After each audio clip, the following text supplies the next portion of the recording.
ഞാൻ ഈ പരിപാടിയിലേക്ക് സ്വാഗതം ചെയ്യുന്നു. പ്രിയപ്പെട്ട ഷാനിമോൾ ഉസ്മാൻ, JB മേത്തർ MP അടക്കമുള്ള എല്ലാവരെയും ഈ പരിപാടിയിലേക്ക് സ്വാഗതം ചെയ്യുന്നു.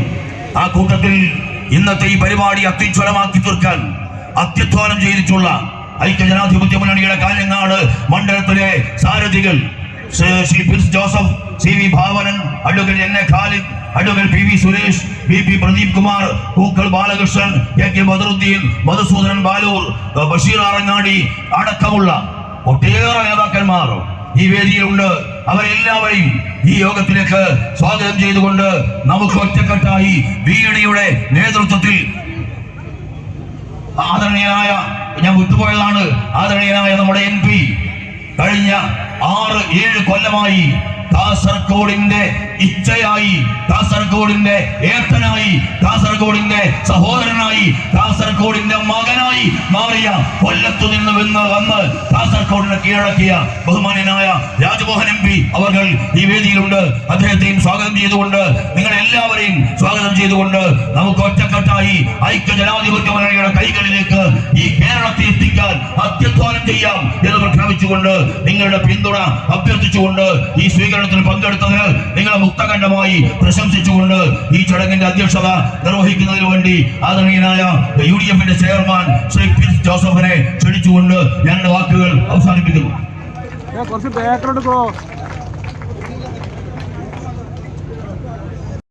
നമ്മളൊരു വലിയ പോരാട്ടത്തിലാണ്, വലിയൊരു യുദ്ധത്തിലാണ്, മഹായുദ്ധത്തിന് പുറപ്പെടുകയാണ് നമ്മൾ. ഈ കേരളത്തെ തകർത്ത് തരിപ്പണമാക്കിയ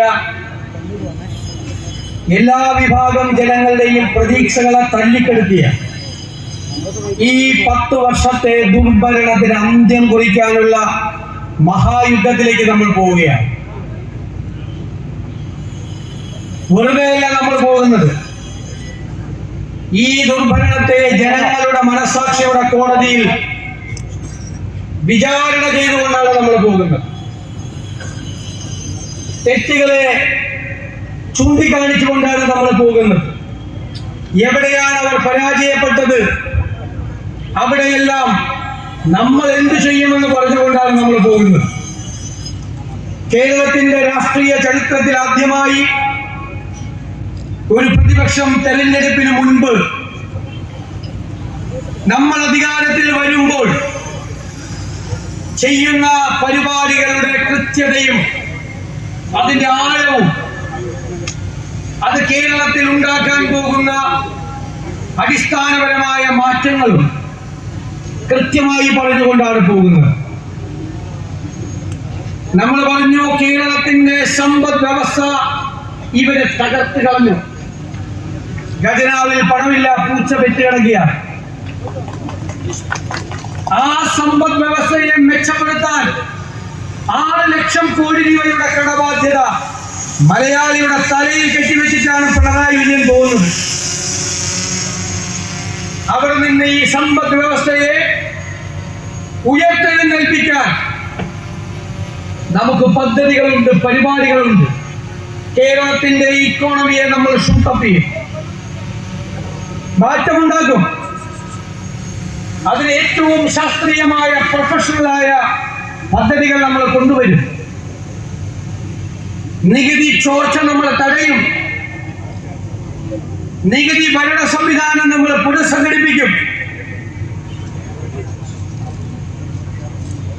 നമുക്കറിയാം കേരളത്തിന്റെ ഖജനാവ് നിറയ്ക്കുന്ന പദ്ധതികൾ കൊണ്ടുവരണം. നമ്മളെ കുട്ടികൾ വിദേശത്തേക്ക് പോവുകയാണ്. അവർ ജർമ്മനിയിലും ലണ്ടനിലും കാനഡയിലും പോയി പഠിക്കുന്ന പ്രോഗ്രാമുകൾ ഈ കേരളത്തിൽ നമ്മൾ കൊണ്ടുവരും. ഇവിടെ പഠിക്കാം. പഠിച്ച് പുറത്തിറങ്ങിയാൽ ഇവിടെ തൊഴിലവസരം ഉണ്ടാകും. അതിന്റെ ബഹുമുഖങ്ങളായ പദ്ധതികൾ, അതിന് നമ്മൾ 300ഓളം പ്രോജക്റ്റുകളാണ് അവതരിപ്പിക്കുന്നത്. അതിനവർക്ക് സഹായമുണ്ടാകും. അവർക്ക് ഗൈഡൻസ് കൊടുക്കാൻ മാനേജ്മെന്റ് മെന്റർമാരുണ്ടാകും. അവർക്ക് സാങ്കേതിക പരിജ്ഞാനം കൊടുക്കാൻ ടെക്നോ മെന്റർമാരുണ്ടാകും. അവർക്ക് പണമില്ലെങ്കിൽ പലിശരഹിത പണം, റിവോൾവിംഗ് ഫണ്ട് അവർക്ക് നൽകും. നമുക്ക് ആയിരക്കണക്കിന് സംരംഭങ്ങൾ, ഇടത്തരം ചെറുകിട വ്യവസായ സംരംഭങ്ങൾ, സ്റ്റാർട്ടപ്പ് സംരംഭങ്ങൾ ഉൾപ്പെടെ ഈ കേരളത്തിന്റെ കുതിപ്പ് നമുക്ക് മുന്നോട്ട് കൊണ്ടുപോകാം. വെറും പദ്ധതികളല്ല, ലോകരാജ്യങ്ങളിലുള്ള വിദഗ്ധരായ ആളുകൾ തയ്യാറാക്കിയ വലിയ പദ്ധതികൾ നമ്മൾ ഈ നാടിന്റെ മുൻപാകെ അവതരിപ്പിക്കും. നമ്മുടെ ചെറുപ്പക്കാർ, നമ്മുടെ മക്കളുടെ, അവരുടെ കൊച്ചുമക്കളുടെ ഭാവി ഉറപ്പുവരുത്തുന്ന പദ്ധതികളുമായിട്ടാണ് UDF വരുന്നത്. ഒരു സംശയവും വേണ്ട. എല്ലാ രംഗത്തും നമുക്കുണ്ട്. ആരോഗ്യ കേരളം വെന്റിലേറ്ററിലാണ്. അവിടെ നിന്ന് ആരോഗ്യവതിയായി ആരോഗ്യ കേരളത്തെ നമ്മൾ കൈപിടിച്ച് നടത്തണ്ടേ? അതിന്റെ പദ്ധതികൾ നമ്മൾ കോഴിക്കോട് പ്രഖ്യാപിക്കും. ഈ യാത്ര തിരുവനന്തപുരത്തെത്തുമ്പോൾ നമ്മുടെ സംസ്ഥാനത്തിന്റെ സമഗ്രമായ മാറ്റത്തിന് വേദിയൊരുക്കുന്ന, പ്രതീക്ഷകൾ നൽകുന്ന, ആ പ്രതീക്ഷകളെ യാഥാർത്ഥ്യമാക്കുന്ന നിരവധിയായ കാര്യങ്ങളാണ്. അത് വെറുതെ പറയുന്നതല്ല, വാക്കാണ് UDF-ന്റെ. നിങ്ങൾക്കറിയാലോ, ടീം UDF വെറും UDF അല്ല, ഇപ്പോൾ ടീം UDF ആണ്. ജനങ്ങൾ ഹൃദയത്തിന്റെ അംഗീകാരം നൽകിയ ടീം UDF.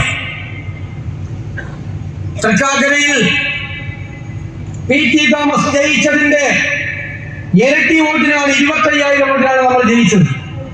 പുതുപ്പള്ളിയിൽ ഉമ്മൻചാണ്ടി ജയിച്ച 9,000 വോട്ടിന്റെ 4 ഇരട്ടി വോട്ടിനെ 37,000 വോട്ടിനാണ് നമ്മൾ ജയിച്ചത്. നമ്മൾ തോറ്റത് ചേലക്കരയിൽ, അത് 40,000 12,000 പാലക്കാട് ഷാഫി പറമ്പിൽ ജയിച്ചതിന്റെ 5 ഇരട്ടി വോട്ടിന്റെ ഭൂരിപക്ഷം. നിലമ്പൂരിൽ നമ്മൾ CPM-ൽ നിന്ന് പിടിച്ചെടുത്തു 11,000 ചില്ലറ വോട്ടിന്റെ ഭൂരിപക്ഷം. നമ്മൾ പാർലമെന്റിൽ വെള്ളിക്കൊടി നാട്ടി 19-നേക്കാൾ ഭൂരിപക്ഷം ഉയർത്തി 20-ൽ 18. ലോക്കൽ ബോഡി തെരഞ്ഞെടുപ്പിൽ കഴിഞ്ഞ 30 വർഷക്കാലത്തെ ഏറ്റവും തിളക്കമാർന്ന വിജയം. ജനങ്ങളുടെ ഹൃദയത്തിലാണ് ഈ ടീം UDF. ഇനി നമുക്കൊരു ലക്ഷ്യമുണ്ട്. 100-ലധികം സീറ്റുമായി ഐക്യ ജനാധിപത്യ മുന്നണി അധികാരത്തിലേക്ക് തിരിച്ചുവരും. നാടിന്റെ സ്വപ്നങ്ങൾ സാക്ഷാത്കരിക്കാൻ, എല്ലാ വിഭാഗം ജനങ്ങളുടെയും സങ്കടങ്ങൾ മാറ്റാൻ, അവരുടെ കണ്ണീരൊപ്പാൻ, ജീവിത നിലവാരം ഉയർത്താൻ, മാന്യമായി ഈ നാട്ടിൽ ജീവിക്കാൻ. ഇതിപ്പോ കൊള്ളക്കാരുടെയും ക്രിമിനലുകളുടെയും ഗുണ്ടകളുടെയും മയക്കുമരുന്ന് മാഫിയയുടെയും നാടാണ് കേരളം. അതിൽ നിന്ന് കേരളത്തെ നമ്മൾ മോചിപ്പിക്കും.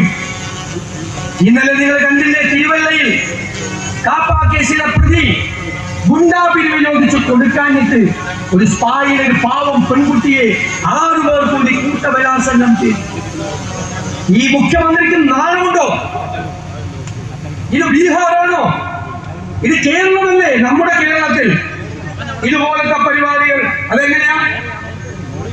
കൊടും ക്രിമിനൽ കേസിലെ പ്രതികൾ വരെ പരവലിൽ പുറത്താണ്. TP ചന്ദ്രശേഖരനെ 51 വെട്ടുവെട്ടിക്കൊന്ന കേസിൽ പ്രതികൾക്ക് 1000-ലധികം ദിവസമാണ് പലർക്കും പരോൾ കൊടുത്തത്. അവർക്ക് ജയിലിൽ ഏറ്റവും ലേറ്റസ്റ്റ് ഫോണാണ്. അവർ ചോദിക്കുന്ന ഭക്ഷണമാണ്. രാവിലെ യൂറോപ്യൻ ബ്രേക്ക്ഫാസ്റ്റ്, ഉച്ചയ്ക്ക് ചൈനീസ്, രാത്രി തണ്ടൂരി ഭക്ഷണം തലേ ദിവസം കൊടുക്കും. അതാണ് ഞാൻ മുഖ്യമന്ത്രിയോട് പറഞ്ഞു, ഒരു എയർ കണ്ടീഷൻ കൂടി വെച്ചു കൊടുക്കുമ്പോൾ അതിന്റെ ഒരു കുറവില്ല. പുറത്തു പോയാൽ പോലീസുകാർ വേറെ കേസിന് പോകുമ്പോ ഇത് ചന്ദ്രശേഖരനെ കൊന്ന കേസിലെ പ്രതികൾക്കാണ് 5 സ്റ്റാറിൽ പോയി വെള്ളം അടിക്കാനുള്ള സൗകര്യം. ഏത് ബ്രാൻഡാണെന്ന് തലേദിവസം എഴുതി കൊടുത്താൽ രാവിലെ കൊണ്ടു കൊടുക്കും പാർട്ടി. കാരണം ഒരു പേടിയുണ്ട് CPM നേതാക്കന്മാർക്ക്. എന്താണെന്നറിയാം? ഒരു ഗൂഢാലോചനയുണ്ട് ചന്ദ്രശേഖരൻ കേസിൽ. അത് ഈ പ്രതികൾ പുറത്തു വന്ന് ഇപ്പൊ സ്റ്റേറ്റുകാരിൽ നടക്കുന്ന പലരും അകത്തും. അതുകൊണ്ട് പേടിച്ചിട്ട് അവന്മാർക്ക് പണിയറിയാവുന്നതുകൊണ്ട് അവന്മാരെ പേടിപ്പിക്കാൻ ഓരോ സാധനം. അവരവിടെ നിന്ന് കൊട്ടേഷൻ പ്രവർത്തികൾ ചെയ്യാൻ, അവിടെ നിന്ന് മയക്കുമരുന്ന് വ്യാപാരം നടത്തുകയാണ്. ഇതാണ് കേരളം. ഒരു DIG അറസ്റ്റ് ചെയ്തു, എന്തിനാണെന്നറിയാം? അല്ല, സസ്പെൻഡ് ചെയ്തു, എന്തിനാണെന്നറിയാം? Jail DIG. ഈ കാലമാണ്. അവന്റെ ഗൂഗിൾ പേ അയാൾക്ക് ചെയ്തു കൊടുത്താൽ അപ്പൊ പരോൾ കൊടുക്കും. അതായത് ഇപ്പൊ പിണറായി വിജയന്റെ കേരളത്തിൽ DIGക്ക് ഗൂഗിൾ പേയുടെ ഇപ്പൊ കൈക്കൂലി മേടിക്കുന്നത്. എന്തൊരു പുരോഗതി ഉണ്ടായെന്നല്ലേ പറയുന്നത്? സാങ്കേതികത്വം അല്ലെ, ടെക്നോളജിയൊക്കെ കേരളത്തിൽ വലിയ മാറ്റം ഉണ്ടാക്കിയെന്നാണ് മുഖ്യമന്ത്രി പറയുന്നത്. ടെക്നോളജിയിലെ മാറ്റം ഇപ്പൊ കൈക്കൂലി കൊടുക്കുന്നത് ഗൂഗിൾ പേയിലാണ്. ഗൂഗിൾ പേയിൽ DIGക്ക് പൈസ അയച്ചാൽ അപ്പൊ അവരെ പരോളാണ്. എവിടെ എത്തി നിൽക്കുന്നു കേരളം? എവിടെ എത്തി നിൽക്കുന്നു? ജയിലിൽ എല്ലായിടത്തും ഇതന്നെയാണ് പരിപാടി. പിന്നെ രക്തസാക്ഷി ഫണ്ട് തട്ടി, രക്തസാക്ഷികളെ കിട്ടിയ ഭയങ്കര സന്തോഷം പാർട്ടിക്ക്. കാരണം അവന്റെ പേരിൽ പിന്നെ പിരിവ് നടത്താലോ. ധനരാജ് ഫണ്ട് പിരിച്ചു, പകുതി അടിച്ചു മാറ്റി. ഒരു നല്ലവനായ ഒരു കമ്മ്യൂണിസ്റ്റുകാരൻ അതിനെ ചോദ്യം ചെയ്തു. അത് തെറ്റാണെന്ന് പറഞ്ഞു. അവൻ പുറത്തുപോയി. ശബരിമല അയ്യപ്പന്റെ സ്വർണം അടിച്ചു മാറ്റിയ 3 CPM നേതാക്കന്മാർ ജയിലില്ല. ഒരു അച്ചടക്ക നടപടി പോലും എടുത്തില്ല. പിണറായി വിജയനും ഈ ഗോവിന്ദനും അച്ചടക്ക നടപടി പോലും എടുത്തില്ല. അതും പേടിച്ചിട്ട് അവന്മാർക്കെതിരായി അച്ചടക്ക നടപടി എടുത്താൽ ശബരിമല കേസിൽ വേറെ ക്യൂവിൽ പോകാൻ നിൽക്കുന്ന നേതാക്കന്മാരുണ്ട് CPMന്റെ. അവരുടെ പേര് ഇവര് പറയും. ബുദ്ധിമുട്ടാണ്. അപ്പൊ നിങ്ങൾ ഓർക്കണം, ശബരിമല അയ്യപ്പന്റെ സ്വർണം കവർന്നെടുത്തവർക്കെതിരായി നടപടിയില്ല. രക്തസാക്ഷി ഫണ്ട് തട്ടിച്ചു എന്ന് ആരോപണം ഉന്നയിച്ച പാവത്തിന് പാർട്ടിയിൽ നിന്ന് പുറത്താക്കി. അതാണ് ഈ പാർട്ടി. അഭിമന്യുവിന്റെ ഫണ്ടിൽ തട്ടിപ്പ് നടത്തി. സംഘപരിവാറുകാർ കൊന്ന വേറൊരാളുടെ വിഷ്ണു, ഒരു ചെറുപ്പക്കാരൻ, അവന്റെ ഫണ്ട് വിനിയോഗത്തെ അടിച്ചു മാറ്റി. അത് കണ്ട് സഹിക്കാതെ വിഷ്ണുവിന്റെ കുടുംബം മുഴുവൻ കോൺഗ്രസിൽ ചേർന്നു. കഴിഞ്ഞ ദിവസം കോൺഗ്രസിൽ ചേർന്നവര് ഏതൊരു രക്തസാക്ഷിയുടെ കുടുംബം CPM വിട്ട്, മുഴുവൻ പേരും CPM ആയിരുന്നു. സഹിക്കാൻ വേണ്ടിയിട്ട് പോകുന്നവര് കൊള്ളക്കാരാണ് നാട്ടിലെ. മയക്കുമരുന്ന് കൊള്ളയുടെ പൊളിറ്റിക്കൽ ആയിട്ട് എല്ലാ സപ്പോർട്ടും ഇവർ ചെയ്തു കൊടുക്കുകയാണ്. കേരളത്തിലെ മയക്കുമരുന്ന് മാഫിയയ്ക്ക് ഇവർ പിന്തുണ കൊടുക്കുകയാണ്. അപ്പോൾ ചോദിച്ചാൽ പറയും, അയ്യോ ഞങ്ങൾ 10,000 കേസെടുക്കുന്ന ആൾക്കെതിരെ, ഈ വലിക്കുന്നവന്മാർക്കെതിരെ കേസെടുക്കുന്നു. ആ കേസെടുത്ത 3 മണിക്കൂർ പോലീസ് സ്റ്റേഷനിൽ കൊണ്ടു നിർത്തും. അത് കഴിഞ്ഞ് ജാമ്യത്തിൽ വിട്ടയക്കും. അവൻ പുറത്തിറങ്ങിയിട്ട് 3 മണിക്കൂർ വലിക്കാത്തതിന്റെ കൂടുതൽ പുറത്തു വന്ന് വലിക്കും. എവിടെ നിന്നാണ് വരുന്നത്? അത് പിടിക്കൂല. കപ്പലിലാണോ വരുന്നത്, ബോട്ടിലാണോ വരുന്നത്, ട്രെയിനിലാണോ വരുന്നത്, ലോറിയിലാണോ, ബസ്സിലാണോ വരുന്നത്, എവിടെ നിന്നാണ് വരുന്നത് അത് അന്വേഷിക്കില്ല. കാരണം അവരുമായിട്ട് ഏർപ്പാടാണ്. ഇത്ര കൊള്ളക്കാരുടെ സർക്കാർ കേരളം ഭരിച്ചിട്ടില്ല. ജനങ്ങൾ കഷ്ടപ്പെടുകയാണ്. പിന്നെ പറയാൻ 1ാം സ്ഥാനം എല്ലാത്തിനും. ആദ്യത്തെ 1ാം സ്ഥാനം എങ്ങനെയാണെന്നറിയാമോ? കഴിഞ്ഞ 11 മാസമായി ഇന്ത്യയിൽ ഏറ്റവും കൂടുതൽ വിലക്കയറ്റമുള്ള 1ാമത്തെ സംസ്ഥാനം കേരളം. ഞാൻ എല്ലാ മാസവും നോക്കും. സെൻട്രലിൽ നിന്ന് വരുന്ന റിപ്പോർട്ട് വിട്ടുകൊടുക്കൂല. ആ 1ാം സ്ഥാനം, വിലക്കയറ്റത്തിന്റെ 1ാം സ്ഥാനം. സപ്ലൈകോയൊക്കെ കൂട്ടുന്ന സ്ഥിതിയിലാണ്. നശിച്ചു. KCB ഉമ്മൻചാണ്ടിയുടെ കാലത്ത് ലാഭത്തിലാക്കി. ഇപ്പൊ എത്രയാ കയറുമെന്നറിയാമോ? 50,000 കോടി രൂപ 10 കൊല്ലം കൊണ്ട്. അത്രേ പറ്റുള്ളൂ. മുട്ടിപ്പിക്കേണ്ട സ്ഥാപനങ്ങളെ മുഴുവൻ ക്ഷേമനിധികൾ 7 തകർന്നു. KSRTCയുടെ സ്ഥിതിയല്ല. കഴിഞ്ഞ ദിവസം ഒരു ഓർഡർ ഇട്ടു. കഴിഞ്ഞ 2-3 മാസം മുമ്പ് 240 പ്രൈവറ്റ് ബസ്സുകൾ ഓടുന്ന റൂട്ടിൽ മുഴുവൻ നാഷണലൈസ് ചെയ്ത്, അതായത് KSRTC ഓടും. പ്രൈവറ്റ് ഓടാൻ പറ്റൂല. നല്ല കാര്യം. KSRTC ഓടി 2 ആഴ്ച കഴിഞ്ഞപ്പോ KSRTC നഷ്ടത്തിലാണെന്ന് പിൻവലിച്ചു. അപ്പോ സാധാരണക്കാർക്ക് 240 റൂട്ടിൽ പ്രൈവറ്റ് ബസ്സുമില്ല, ട്രാൻസ്പോർട്ട് ബസ്സുമില്ല. എങ്ങനെയുണ്ട് ഭരണം? ഇതിനേക്കാൾ നല്ല ഭരണം കാണാൻ പറ്റുമോ? ഇതിനേക്കാൾ നല്ല ഭരണം. പിന്നെ അമിത്ഷായും മോഡിയും എവിടെ ഒപ്പിടാൻ പറഞ്ഞാലും പിണറായി വിജയൻ അപ്പൊ ഒപ്പിടും. അപ്പൊ ഇരട്ടച്ചങ്ങ അപ്രത്യക്ഷമാകും. അപ്പൊ 90 ഡിഗ്രിയിൽ കുനിഞ്ഞ് ഒപ്പിടും. അതിന്റെ കാര്യമൊക്കെ ഉണ്ട്. അതെല്ലാം പുറത്തേക്ക് വരികയാണ്. അതെല്ലാം ഇനി ഒരുപാട് കാര്യങ്ങൾ പുറത്തേക്ക് വരും. നമ്മൾ ഈ ദുർഭരണം അവസാനിപ്പിച്ച് കേരളത്തെ മാറ്റിയെടുക്കും. നമ്മുടെ കുഞ്ഞുങ്ങളെ ചേർത്ത് പിടിക്കും. ഞാൻ വരാനിരിക്കുന്ന തലമുറകൾക്ക് വേണ്ടി കൂടിയാണ് ഞാൻ നിങ്ങളോട് വാക്ക് പറയുന്നത്. കേരളത്തിൽ നമ്മൾ മാറ്റമുണ്ടാക്കുക തന്നെ ചെയ്യും. ഒരു സംശയം. നമ്മൾ 5 കൊല്ലമായി പ്രതിപക്ഷമാണ്. ഞാനൊരു കാര്യം അഭിമാനത്തോടെ നിങ്ങളോട് പറയുന്നു. കേരളത്തിന്റെ രാഷ്ട്രീയ ചരിത്രത്തിൽ ഒരു ഹർത്താലും ബന്ധും നടത്താത്ത ആദ്യത്തെ പ്രതിപക്ഷമാണ് നമ്മുടെ. നമ്മൾ ജനങ്ങളെ ദ്രോഹിക്കാനുള്ളവരല്ല, അവരെ സഹായിക്കാനുള്ളവരാണ്, അവരുടെ സങ്കടങ്ങൾ മാറ്റാനുള്ളവരാണ്. അതിനെ കൂടെ നിങ്ങൾ എല്ലാവരും ഉണ്ടാകണം. ഈ മഹായുദ്ധത്തിൽ നമുക്ക് ജയിക്കണം. നമുക്ക് അവരെ തോൽപ്പിക്കണം. ജനങ്ങൾ ആഗ്രഹിക്കുന്നു. ജനങ്ങൾ. ഞാൻ കഴിഞ്ഞ തെരഞ്ഞെടുപ്പിന് മുമ്പ് എല്ലാവരോടും പറഞ്ഞു, കാഞ്ഞങ്ങാട് വന്നപ്പോഴും പറഞ്ഞു, നല്ല കമ്മ്യൂണിസ്റ്റുകാരെ കണ്ട ചിരിച്ചേ. എന്താ കാര്യം? അവർ നമുക്കാ വോട്ട് ചെയ്യാൻ പോകുന്നു. പണ്ടൊക്കെ ഇടതുപക്ഷം എന്ന് പറഞ്ഞുകൊണ്ട് നടന്ന ഇടതുപക്ഷ സഹയാത്രികരുണ്ട്. അവരെ കാണുമ്പോൾ ഒന്ന് ചേർത്ത് പിടിച്ചു. നമ്മളെക്കാളും കൂടുതൽ അവരെ ആഗ്രഹിക്കുന്നു. ഈ ഭരണത്തെ താഴെ വയ്ക്കണം. ഇവർ ഇടതുപക്ഷമല്ല, കമ്മ്യൂണിസ്റ്റല്ല. ഇവര് തീവ്ര വലതുപക്ഷം, സംഘപരിവാറിന്റെ പാതയിൽ സഞ്ചരിക്കുന്നവർ. സംഘപരിവാറിന്റെ പണി എന്താ? മതങ്ങളെ തമ്മിലടിപ്പിക്കുക, അതിൽ നിന്ന് രാഷ്ട്രീയ മുതലെടുപ്പ് നടത്തുക, ജയിക്കുക. ഇപ്പൊ പിണറായി വിജയനും കൂട്ടരും അത് തന്നെയാണ്. ഞാൻ പാർലമെന്റ് തെരഞ്ഞെടുപ്പിൽ 35 ദിവസത്തെ പ്രസംഗമുണ്ട് എന്റെ അടുത്ത് പിണറായി വിജയന്റെ. എന്തിനെ പറ്റിയോ? ഗാസ, പാലസ്തീൻ, പൗരത്വ രജിസ്റ്റർ. അന്ന് ന്യൂനപക്ഷമായിരുന്നു ടാർഗറ്റ്. അത് കഴിഞ്ഞപ്പോൾ ന്യൂനപക്ഷം വോട്ട് ചെയ്തില്ല. ഭൂരിപക്ഷത്തിന്റെ വോട്ടും പോയി. പിന്നെ ഭൂരിപക്ഷ പ്രീണനമാണ്. നേരെ ഡൽഹി പോയി മലപ്പുറത്തിനെതിരെ ഇന്റർവ്യൂ. പിന്നെ AK ബാലൻ, സജി ചെറിയാൻ, വേറെ ആളുകളും ഇവരിടയ്ക്കിടയ്ക്ക് പൊന്നാറിയുന്ന ആളുകളുണ്ടല്ലോ, അവരെല്ലാവരും കൂടി പിന്നെ വർഗീയത. അപ്പൊ BJPയും CPM തമ്മിൽ എന്താ വ്യത്യാസം? മതങ്ങളെ തമ്മിലടിപ്പിച്ച് അതിൽ നിന്ന് രാഷ്ട്രീയ മുതലെടുപ്പ് നടത്താൻ നോക്കും. പക്ഷെ അവിടെ UDF ഉണ്ട്. ഉറച്ച മതേതര നിലപാട് ഉയർത്തിപ്പിടിച്ചുകൊണ്ട് UDF ഉണ്ട്. ഇവിടെ ന്യൂനപക്ഷ വർഗീയതയായാലും ഭൂരിപക്ഷ വർഗീയതയായാലും ജനങ്ങളെ ഭിന്നിപ്പിക്കാൻ സംസാരിച്ചാൽ നമ്മൾ അതിനെ എതിർക്കും.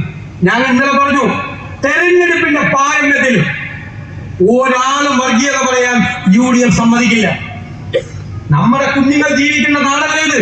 മക്കളും കൊച്ചുമക്കളും. നാട്ടിലെ ജാതിയുടെ പേരിൽ മതത്തിന്റെ പേരിൽ ഭിന്നിപ്പിച്ച് കേരളത്തെ തകർക്കാൻ ആരെങ്കിലും വന്നാൽ തെരഞ്ഞെടുപ്പിൽ ജയിക്കുക എന്നതിനേക്കാൾ നമുക്ക് പ്രധാനം വർഗീയതയെ ഈ കേരളത്തിന്റെ മണ്ണിൽ കുഴിച്ചു മൂടുക എന്നതാണ്. ടീം UDF ഈ കേരളത്തിന്റെ ഈ വർഗീയതയെ കേരളത്തിന്റെ മണ്ണിൽ കുഴിച്ചു മൂടുക തന്നെ ചെയ്യും. അതും വാക്കാണ്, വിട്ടുവീഴ്ചയില്ലാത്ത നിലപാടാണ്. നമ്മൾ മുന്നോട്ട് പോകും. കേരളത്തിലെ ജനങ്ങളുടെ ഹൃദയത്തിൽ ടീം UDF ഉണ്ട്. നന്നായി പ്രവർത്തിക്കുക, നന്നായി പോരാടുക.